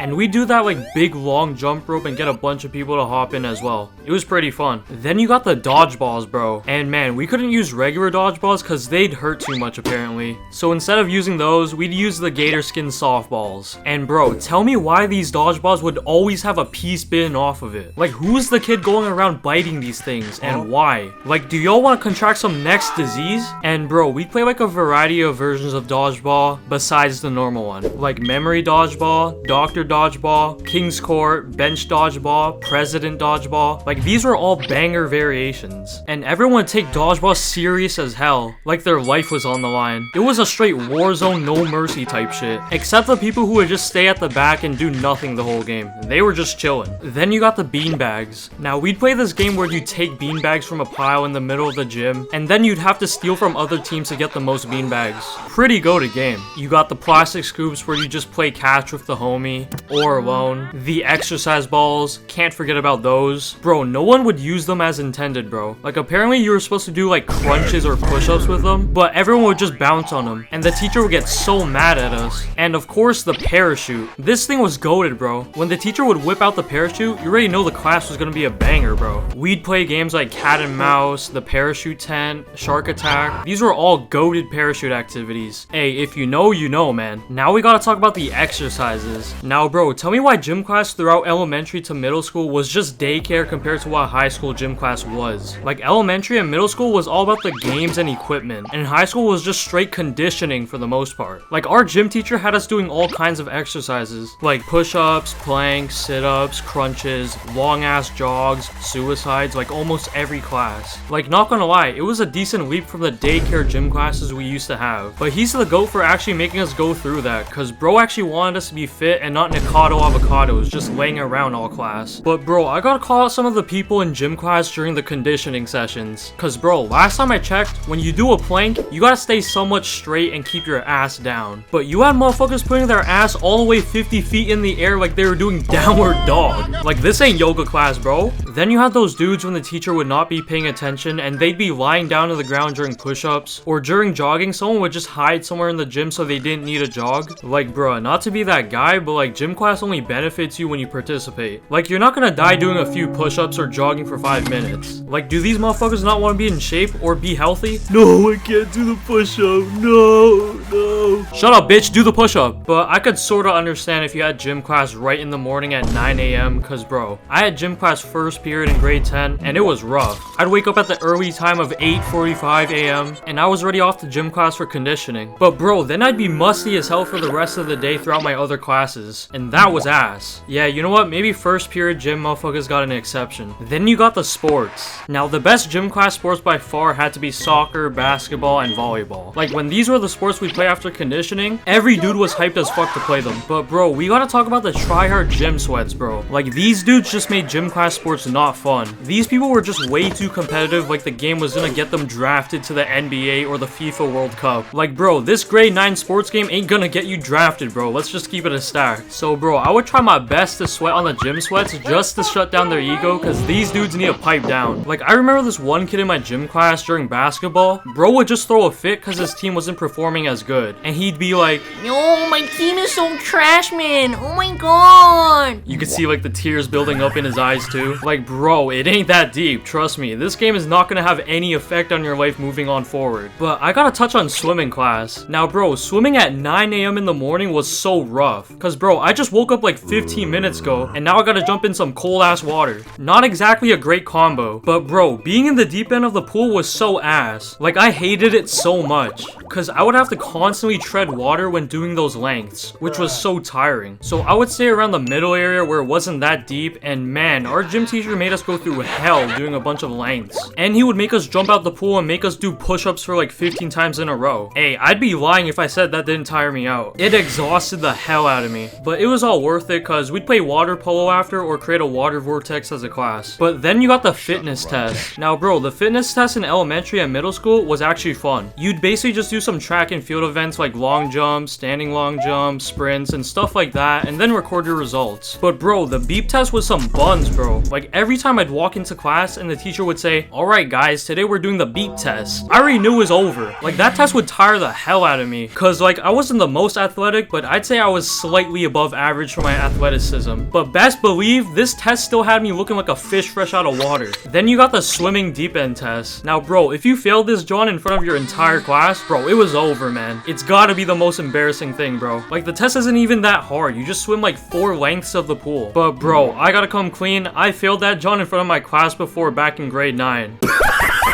Because I was some ass at swimming before, and after that, I was never the same. Best believe I started practicing my swimming to make sure I didn't fail that John next year. I really went on my anime training arc, bro. And the following year, I passed that John easy. And now I'm decent-ish at swimming. I only know from crawl. And at my high school, we had to do something called a 12-minute run to test our endurance, and that thing was buns. You just run around a track for 12 minutes and count the amount of laps you completed. And bro, long distance running is my off for real. And we had something called a heart rate lab where you jog, run, and walk for a specific amount of time, and then you have to track your heart rate after it and record it. Yeah, that's kind of it. But now let's talk about the locker rooms. Now bro, gym locker rooms made every dude revert back to cavemen. Like, dudes would be doing the weirdest shit in there. You'd have dudes blasting music, acting sus, towel whipping dudes, taking off someone's towel, slamming lockers, and for some reason, you'd always have that one motherfucker eating before class started. Like, ain't no way you didn't finish your lunch. And then you'd have your gym teacher come into the change rooms and start yelling at everyone to hurry the hell up. Boy, what the hell are you guys doing? Hurry the fuck up. And bro, some dudes don't even be using deodorant. Like, I remember this one time we had a rough gym class where we got our asses worked, and I was walking down the stairs to get to the change room, and bro, this dude, not gonna lie, he was kind of chunky. He walked past me, and bro smelled like an entire fish market, bro. Like, goddamn, the scent invaded my nostrils and started going ham. Like, I'll never forget that stench, bro. It was terrible. Like, I don't understand how you could smell that bad. Like, bro needed a shower and put in some deodorant ASAP. And finally, we got the gym teachers. Now, my gym teacher, bro was like a military sergeant. Like, he was chill at times, but if you were to piss him off, it was raps for you. Like, he was from Australia too, so you know bro was tough as nails. If your hands don't look like this while you're eating your lunch, you must be a liberal sissy. But bro, this one time we were doing a run just for conditioning, and there's this one student, let's call him Oliver. Oliver was trying to hide so he didn't need a run, and bro got caught red-handed, and my gym teacher proceeded to flame the ever-living hell out of bro in front of the entire class. Oliver, you're done like dinner! And bro got sent to the office. And this one time in my middle school, one of the special ed kids were acting up, and you want to know what my middle school gym teacher did? Bro took the kid to the equipment room, shut off the lights, and locked him in there. Like, what the hell, bro? Like, I'm not no teacher, but I'm pretty sure that wasn't the correct thing to do there. You could hear bro screaming and shit in the equipment room. Yeah, that teacher was interesting. But bro, we gotta talk about the creepy gym teachers. Now, the gym teachers at my high school were goats, not creepy weirdos. But bro, just watch out for these creeps, because I've heard countless stories about these dudes online and from other people, so just be careful out there. School rules. Man, the rules that teachers are making in school these days just sometimes make no sense or are just completely stupid. Like, the rules these teachers be implementing into the classrooms make school feel more like a prison than this prosperous environment for children to learn and develop into a member of society. Like, we are the future leaders of the world. I think we deserve some better treatment, which is why I'll go over some of the worst rules that schools have implemented. Alright, the first thing we'll talk about is the starting times of schools. Okay, now the typical starting times for schools can range from like 8 to 9 a.m. in the morning. Like, who's trying to go to school this early, man? Like, all I'm trying to do is sleep at that time. Like, we gotta start some sort of petition to make school start a little later in the day. Cause like, I can't do these 8 a.m. or 9 a.m. classes, bro. Schools need to start at either 10 or 11 a.m. I feel like that's a more reasonable time. You know, it gives me more time to rest up and I won't be extremely exhausted right in the morning as compared to when I'm in class and it's 8 or 9 a.m. Like, bro, at that time, I'm doing anything but paying attention to the lesson. I'm out here dozing away in the middle of class and thinking about what I'm gonna eat for lunch. So yeah, make school start later. The next thing is the no being late rule. Now, with school starting this early, how do they expect us to not show up late, bro? Every student's got their own distance to travel to get to school, whether it be by public transport, walking, biking, car, or whatever. And I feel like school should be more lenient with lates because of that. Like, school could start at 9 a.m. and at 8:59, my ass is still sound asleep. Then the teachers create punishments for being late, like giving you detention or calling your parents. Like, come on, bro. Like, what if I actually had an emergency that made me late that time? Or like I missed the bus or something out of my control happened. Like, that's not fair and it isn't warranted a punishment at all. But like, you know, I'm always a busy guy, so like I'm always late to my classes cause like I'm just such a busy person who's always working, getting stuff done, shaking hands. You know, like I'm always on the grind right at the crack of dawn, you know, always using my time productively and efficiently. The next rule we'll talk about is the bathrooms. Now tell me this, why is it that I'm required to ask the teacher if I can go to the bathroom? Just think about that for a quick minute. Yeah, it doesn't really make sense, right? Like, why can't I just go when I need to? Like, it's something that I can't control when I need to go. So like, if I need to go, I gotta go. Why do I gotta be like, miss, may I please go to the bathroom? This will be the same with water breaks too. Like, screw that, man. And sometimes the teachers be making up some bullshit rules on top of that. Like, oh, you can only go to the bathroom at the beginning or at the end of class. Like, what? What if you gotta go in the middle of class? So you just gotta hold your shit in? That's not right, man. If you gotta go, you gotta go. It's like a basic human right. And bro, the one thing that pisses me off the most, man, is when you go to ask the teacher to go to the bathroom and they say, oh, can you? Like, shut the fuck up, I'm about to smack you. But I won't, and I'll still ask respectfully cause I'm respectful like that. Bitch. This gets me so riled up, man, but yeah, even when I got to use the bathroom, my school would use these bullshit rules like, you can't go until Jimmy gets back, or in my elementary school, you'd have to take someone of the opposite gender as a buddy to the bathroom. Like, bro, I really gotta wait for Jimmy's ass to finish hitting the vape or pen while I'm out here struggling keeping it together. And dude, the rule that was made in my elementary school was just stupid. Like, you couldn't go to the bathroom by yourself or with your own gender because we would be reckless in the bathroom. So I'd had to go to the bathroom with a girl and they'd just be waiting outside the boys' bathroom while I did my business and vice versa. Like, I don't know, man, a pretty odd rule to enforce upon your students. Now let's talk about hoods and hats. Now, I don't know why, but teachers just extremely hated hoods and hats. Like, teachers would see a student wearing one and instantly snipe them. Like, I don't understand the reasoning for why we can't wear them in class. Like, what if your barber messed your cut up and you don't want others seeing your bald egg-headed ass, but a teacher tells you to remove it and the whole class clowns you for your Humpty Dumpty ass? Like, now your day is ruined and you'll just be known as the guy with the fucked up cut. And teachers be saying like, oh, I can't see your face. Oh, I can't identify you. Oh, I just want to see your face. Like, bro, these are not good reasons at all. Like, hats and hoods don't cover your face at all. They mostly cover your head and ears. Like, you can clearly still identify me amongst my classmates. So those points regarding identifying students is invalid. So what's the real reason, eh? If there's any teachers watching, let me know. The next rule is no electronics. Now, bro, especially in this day and age, this rule is just plain dumb. Like, we be doing basically every assignment on the computer these days. like essays, Google Slides for presentations, coding, spreadsheets, Google Classroom. Like most things we do nowadays typically involve the use of electronics. So I feel like banning them in the classroom is kind of pointless, because they are very useful in the classroom when used right. And kids are gonna bring their phones and electronics to class regardless of the rules, so it doesn't really make a difference if you ban them. And teachers do this because it helps students focus better, which I guess is true, but let's be honest, more than 90% of the information that teachers feed you is completely pointless and you will never need to use in your entire life. So hey, I'ma stay playing Subway Surfers and bumping that heat in class.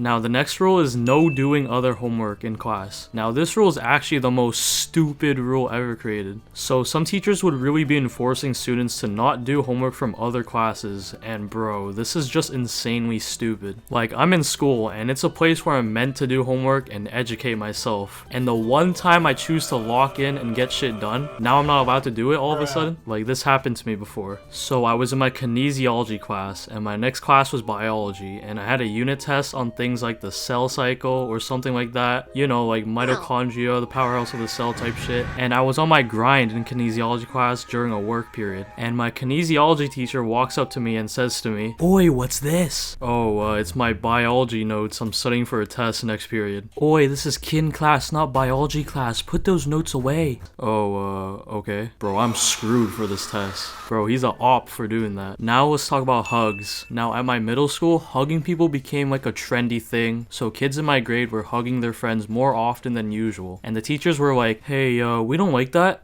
so it's banned now." So hugs became banned at my school and was portrayed as like an act of sin. Okay, let's just take a bit to Google the definition of a hug. Alright, let's see here. Hug definition.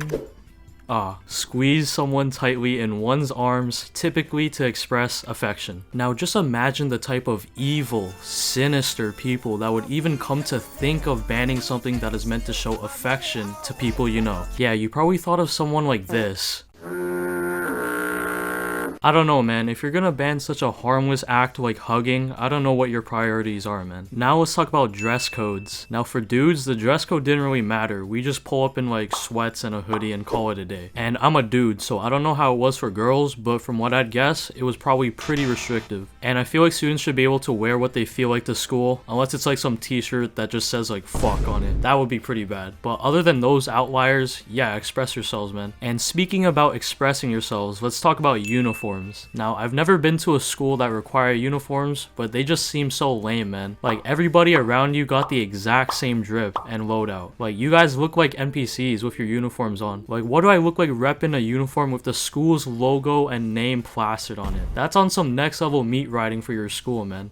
Like, you like your school that much to rock the entire loadout? Hey, you do you, man. And don't get me started on the prices. These schools are straight scamming you, bro. Like, why are schools making you pay upwards of $100 to $600 for a uniform that probably cost them like $10 to make? Like, I'm not paying all of that for some mid. I'm not trying to get finessed out here. Next, let's talk about school drills. Now, the main drills being the fire drill and the lockdown drill. Now, for the fire drills, they are just stupid and unrealistic. Like, if a full-blown fire is happening in the building, these teachers be expecting us to form a single filed line and start walking down to the exits. Like, huh? If there's a huge inferno ablaze in the building, I'm A-train, bro. Like, I'm out of there running for my life for the exit. And I bet I wouldn't be the only one. And for lockdowns, man, like, why is the best idea for schools to have students stay inside the school when there's a school threat? Like, bro, the last thing we want is to be in the same building as them. Like, break a window and run or something, man. Why is hiding in the corner the best course of action? Like, it's either I'm dipping out a window, or I'm gonna juke his ass in the hallways, or I'm gonna make my childhood dreams come true and strike back on the school threat and beat his ass. Like, all it takes is one laugh or one fart and you're screwed.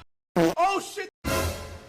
And the last rule we'll discuss is no eating in class. Now, this rule is just annoying. Now, I feel like a lot of people could relate to, kinda. So, usually I would get up like 20 minutes late for school, and I'm late, so I would just skip my breakfast. And now I'm just in class chugging water and chewing gum while starving. And you remembered that you packed a granola bar and you start eating it, but the teacher's like, "Hey, no food in class!" Like, bro, come on, man. You don't know the situation I'm in right now. School field trips. Bro, everyone knows this, but school field trips are goated. man. Like, I know a lot of these schools would make us go on some lame field trips, like to the local park, the library, or even another school. But like, you can't lie, those lame field trips still hit. Anything was better than staying inside your classroom, and just the feeling of getting away from your class and walking, taking the public transport, or hopping onto the bus with your whole class just hit different thinking back on it.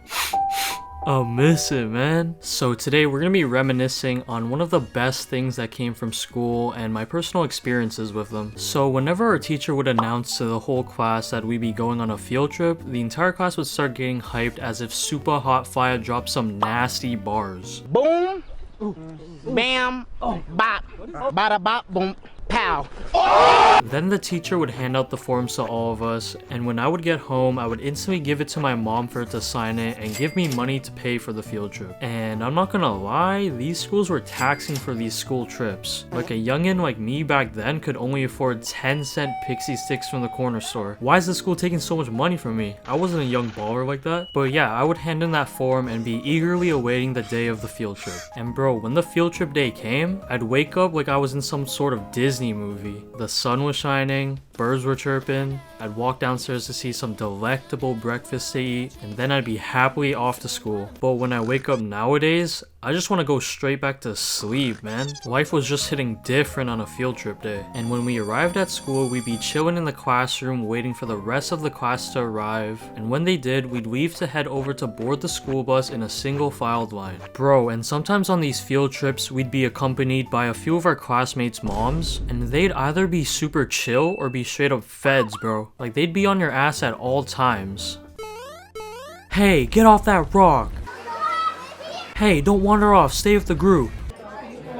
Stop talking too loud. Shut up, bitch. Like, basically anything you do, let alone breathe, these Karens will be on your ass like 12. Like, goddamn, I didn't know I was playing GTA 5 with 5 stars on me at all times. I gotta go call Lester. Like, just let me explore, man. I'm a young kid and we're like programmed to explore around and discover things. Stop being such a lame. Then let's just talk about how the school buses absolutely sucked. Now, the buses, sometimes they'd be absolutely trashed with garbage everywhere, or sometimes they'd be somewhat clean if you're lucky. But most of the time, it was kinda disgusting, and don't get me started on the smell of the school buses. You know, maybe I just haven't adapted to the scent of school buses, cause throughout my life, I've probably only been on a school bus around 10 to 15 times or so, because my house was close enough to the school so I could walk. But dude, I don't know how people handle the smell, cause it smells so artificial and it makes me sick to my stomach. Like, it smells like a bunch of rubber mixed with gasoline or something. But bro, the amount of times I've been on a 3-hour bus ride somewhere and I'd have to deal with that stomach turning smell is way too many. And it doesn't help that you can't even open the windows cause the teachers wouldn't allow you to, so we'd all just be suffocating in that chemical waste air. Like, swear to God, if I could, I would have pulled up with the entire gas mask just to not smell any of that. You know, I feel bad for like the students who have like motion sickness, cause like not only are they just nauseous throughout the whole bus ride, but they also have to smell that stank ass air. Like, someone needs to start bringing some Febreze to school so we could start spraying it all over the bus. And something else that always bothered me was the absence of seatbelts. Like, if regular cars and trucks have them, why don't school buses also have them for extra safety? Like, what if you get into a car crash and you won't have a seatbelt to prevent you from flying straight ahead? Like, that's just a one-way ticket to the graveyard. Alright, but enough about school buses, we all know they suck. Let's talk about some of the best field trips I've gone on, starting with a farm. Now, everyone has most likely had that field trip where you guys went to a farm to spend the entire day, and they were just always the best. I'm pretty sure I've gone to this farm like 4 times throughout the time I've been in school. It was just that goated. Now, there was a lot to do at the farm. We went picking strawberries and raspberries, and in the fall we'd pick gourds and pumpkins. Our whole class went on a ride on a tractor. We explored the cornfield maze they had. We fed some farm animals, and I remember I tried to feed some chickens in a pen through the fence, and one of them bit my finger. Ah, what the fuck?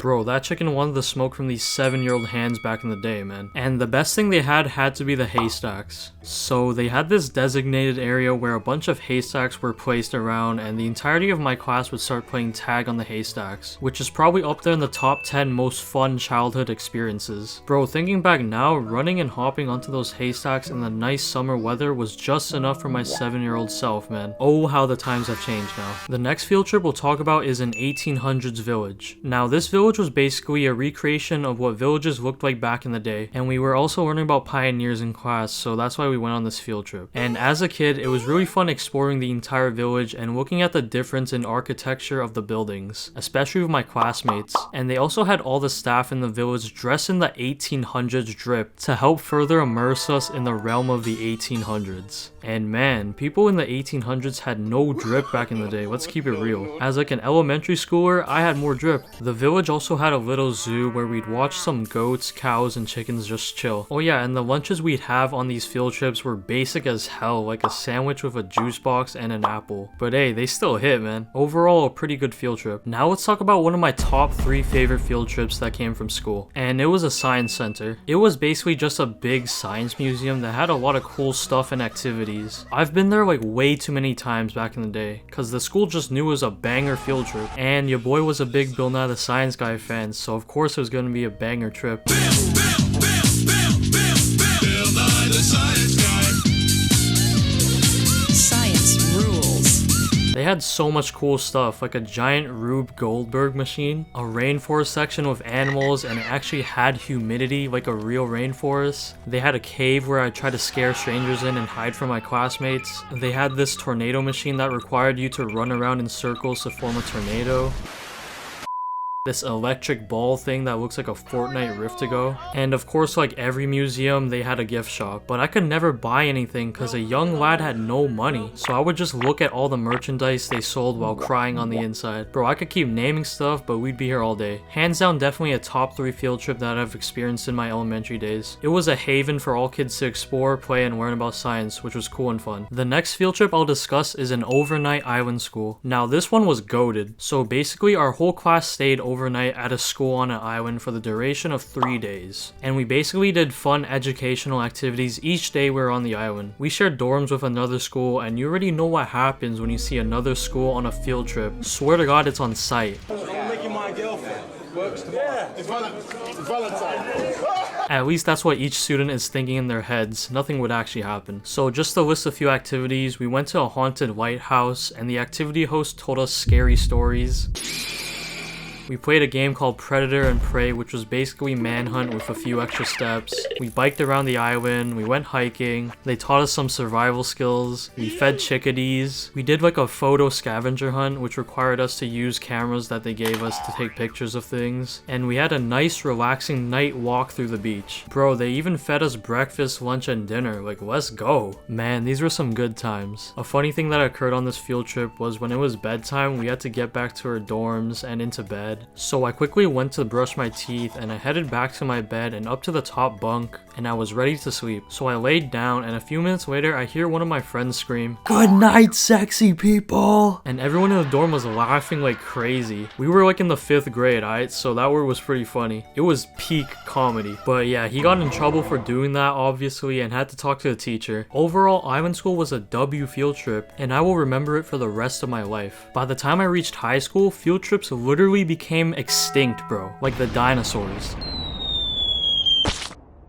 They just never appeared again, which sucks because it meant I was in the boring ass classroom more often. School bathrooms. Man, school bathrooms have to be some sort of anomaly in our universe, cause the absolute strangest things are going on in them. Once you step foot in the bathroom, you don't know what to expect. So let's discuss the peculiar activities that occur in the school bathrooms. First off, let's just address how disgusting school bathrooms are. Bro, once you open the door and step foot into the bathrooms, your nostrils are immediately met with a stench mixed with dookie, piss, and farts so foul that it could kill somebody. That stench has me holding my breath and plugging my nose the majority of the time I'm in the bathroom. The bathroom floors are also always disgusting and littered with toilet paper and food wrappers. Like almost all bathrooms have these industrial sized garbage cans, and you're telling me dudes can't even throw their trash into it? Like how can you miss? How's your trash even ending up on the floor, bro? Then you got the mirrors and the stalls always having engravings of drawings with either a knife or marker. Like whose emo ass is doing all that? And don't get me started on the toilets, bro. Students be leaving the toilets looking foul, bro. You'd walk in a stall and you'd look at the toilet bowl and see it unflushed with piss,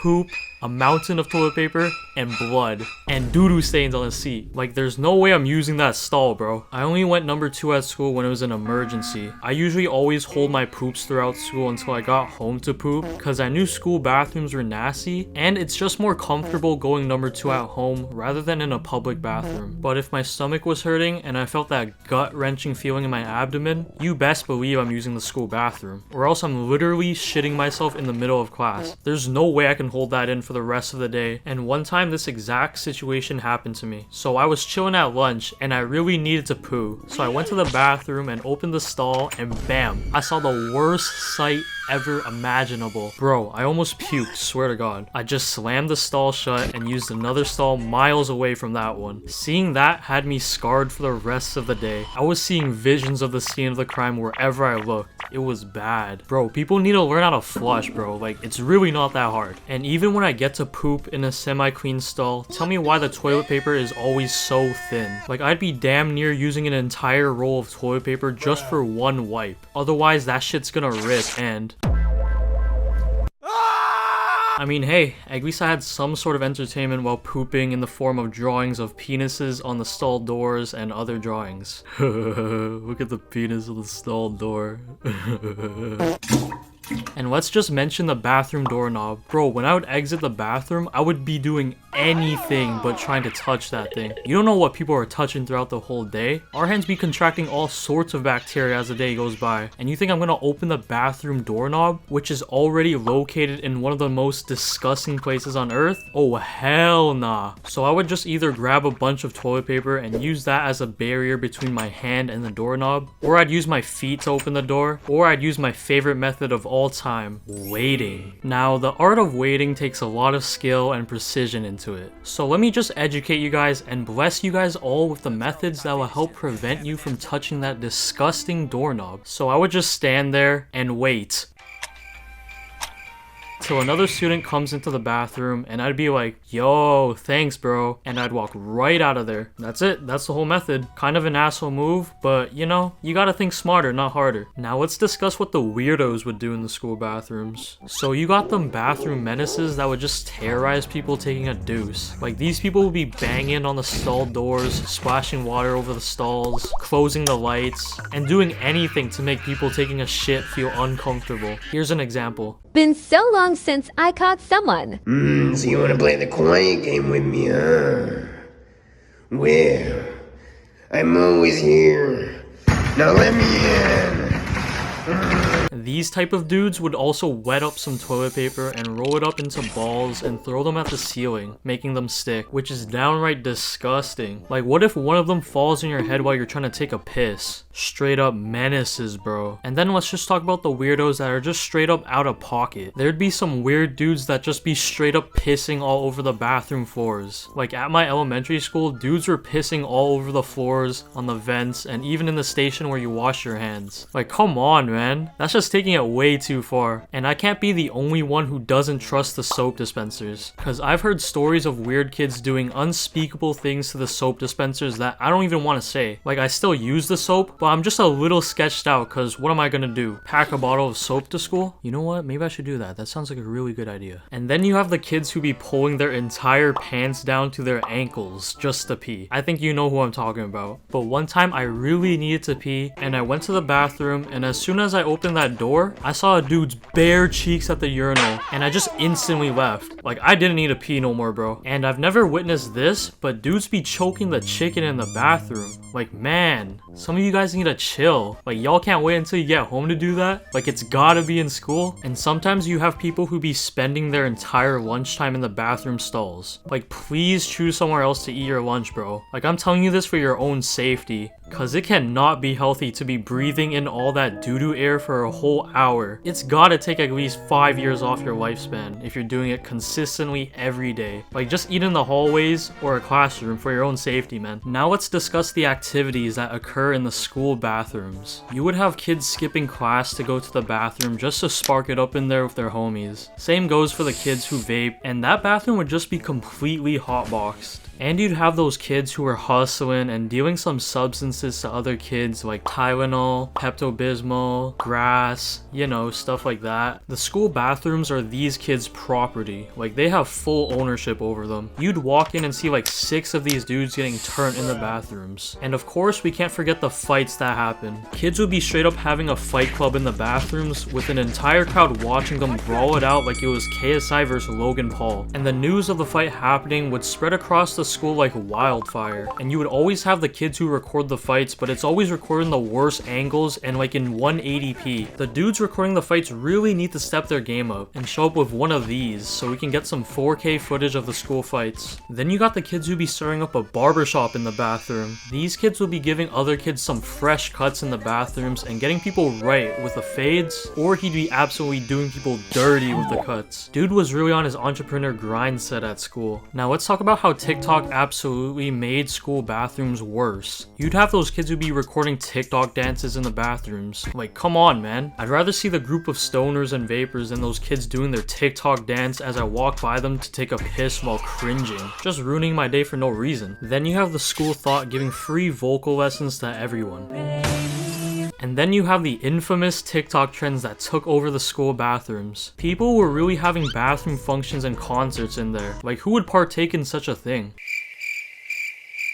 Okay, you got me. I was one of the bathroom function attendees. So at my school, people were planning a bathroom function for the last day of school. And you know, a bunch of dudes pulled up to the bathroom and we were getting turned in there. But then teachers and the hall monitor found out fast and we all had to disperse and dip out of there. And the people who set it up got in trouble. Here's some footage of it. I'm the biggest bird, I'm the biggest bird. Then the principal made an announcement on the speakers. So it has come to our attention that there has been this thing going on in the school bathrooms called bathroom functions. Yeah, this is just unacceptable behavior, and this does not represent what being a student at our school is. Man, shut your bitch ass up! Yeah, the bathroom function trend was a 10 out of 10. But now let's discuss the devious lick trend. Now this trend was just straight up out of pocket. People were really stealing items in the bathrooms, like it did not matter what it was. Toilet paper, soap dispensers, urinals, toilets. Hell, they might have even taken the entire bathroom itself. Everything was fair game to the devious lickers. Then these people would get home and record a TikTok of their loot. Like, realistically, what are you gonna do with a broken soap dispenser and toilet, bro? This trend had the principal on his knees begging on the school announcements for people to stop.